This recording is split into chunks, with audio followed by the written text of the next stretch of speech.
सांसद ब्रजेंद्र सिंह आज हमारे साथ हैं। हम अलग अलग पहलुओं से उनसे बातचीत करेंगे। सांसद जी, आपका स्वागत है। बहुत बहुत धन्यवाद। सांसद जी, अभी ताज़ा मुद्दा अभी लोगों में चल रहा है अग्निवीर का। जो अग्निवीर योजना है, आपको इसको किस रूप में ले रही है? देखिए, इसके दो पहलू हैं।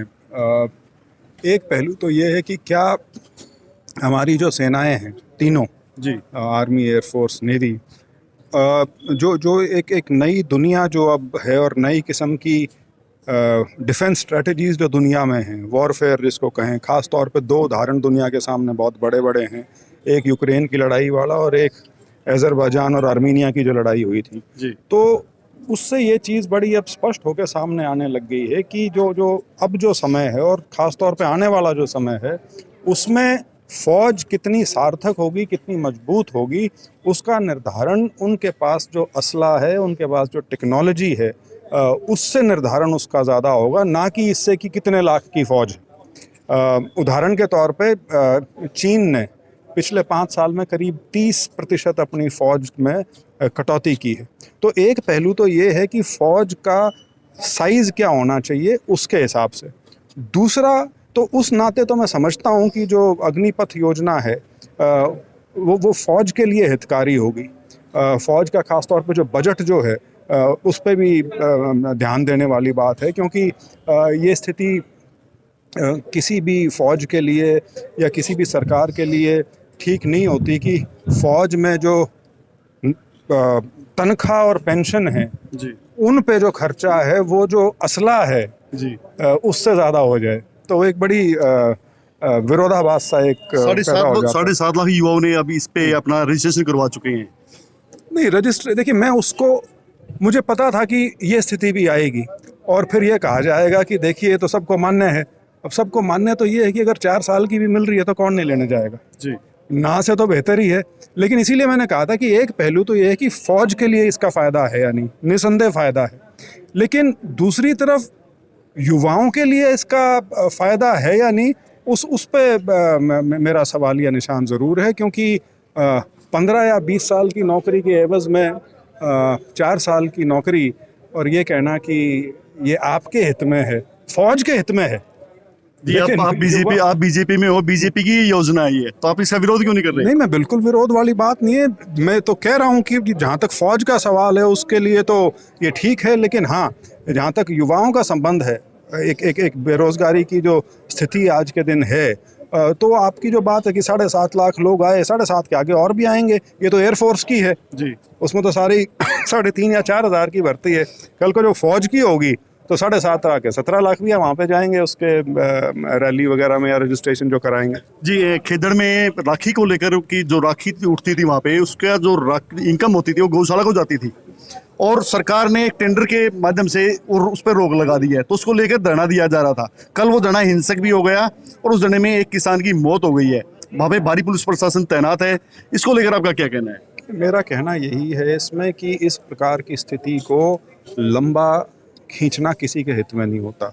ना तो वो किसानों के या गांव वालों के हित में है जो वहाँ आंदोलन पर बैठे हैं, ना वो सरकार के हित में है, क्योंकि इस प्रकार की चीज़ के यदि आप उसका उपाय यदि ना निकालें बातचीत के ज़रिए, तो देर सवेर इस प्रकार की परिस्थिति उत्पन्न होगी जो प्रशासन के लिए भी ठीक नहीं होती और लोगों के लिए तो उसका नुकसान है ही है। और कल ये बड़ा दुर्भाग्यपूर्ण वाक़या हुआ है कि एक व्यक्ति की उसमें जान भी गई है और कई पुलिस वालों को चोट भी लगी है।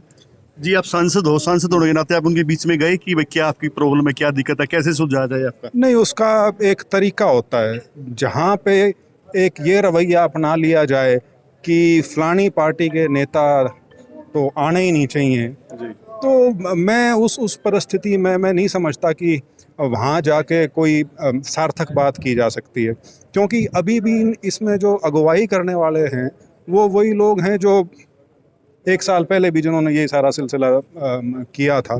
तो ऐसी परिस्थिति में जाने का जब तक कोई उसका हल निकलने की उम्मीद ना हो, मैं कोई इसको ठीक नहीं समझता। और चीज़ को बढ़ाने वाली बात होती है। कमेटी ने नौकरी और मुआवजे की मांग की है 10% की सरकार से कि हमारे को जल्दी से सरकार देखेगी जी, क्योंकि मैंने जो थोड़ा बहुत वीडियो देखा है वो एक तरफा कार्रवाई नहीं है।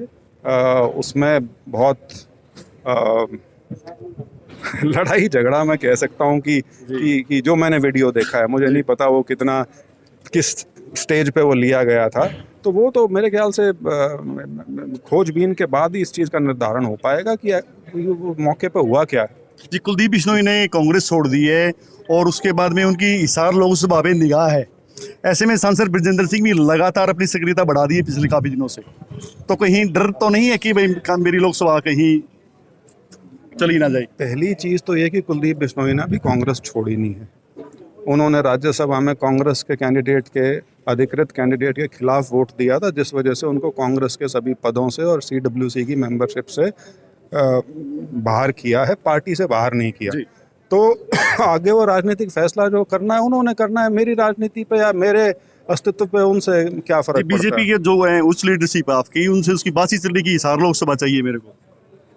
वो तो मुख्यमंत्री पद भी चाहते थे जी, तो आदमी चाह तो चांद की भी रख सकता है, चाहने से सब कुछ मिलता होता तो मैं भी पता नहीं क्या क्या चाह लेता। जी, आपकी जनसभाओं में, आप बीजेपी से सांसद है, जनसभाओं में मोदी जी की और मनोहर लाल खट्टर जी की जो मुख्यमंत्री प्रदेश के, उनकी तस्वीरें नजर रहती है, सिर्फ छोटूराम की तस्वीर नजर आती है। ऐसे में सांसद ब्रजेंद्र सिंह के मन में क्या चीज है? सांसद ब्रजेंद्र सिंह भाजपा का सांसद है और मोदी जी के नाम पे वोट मांग के हम सांसद सारे बने थे, उसमें किसी को कोई संदेह नहीं होना चाहिए। लेकिन ज़मीनी हकीकत कुछ समय पे ऐसी होती हैं जिसमें आपको जो राजनीति है या जो लोगों के बीच में जो आपको जाना होता है वो किसी तरीके से करना पड़ता है।